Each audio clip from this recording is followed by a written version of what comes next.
అంతే చెప్పేది ఖర్చు పెట్టలే పైసలు చెప్పేదా ఓట్లకు పైసలు కూడా అవసరం లేదు. మేము ఎందుకు బదిలాడతానో అర్థం చేసుకో. నీ కొడుకు కొరకే కొడుకు నెల నుంచి బదులాడతాను. నీ కొడుకు బదిలాడింది వేరు.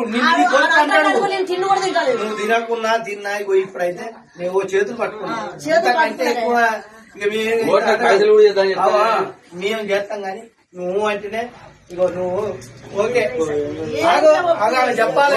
ఇంతమంది చెప్పాలి అంతే. తప్పుల విషయం మేము మనిషి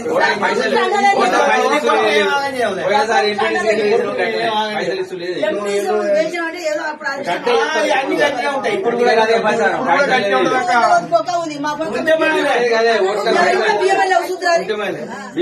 ప్రచారం చేస్తాం మేము. అందరూ పైసలు గదే ప్రచారం చేస్తాం.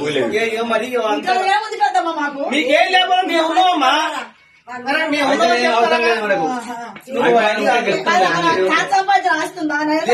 లేదు ఆయన మంచిగా ఉన్నాడు. ఆయనే ఉన్నాడు అట్లా పైసలు ఏమన్నా గీత గిట్టే బదిలాడుకున్నాం కాదు. అమ్మా నిన్నేం ఆగం కావాలని మేము కోరుకోవమ్మా. అర్థమైందా? మా సాధ్యమైనంత మేము కూడా పోరాడతాం.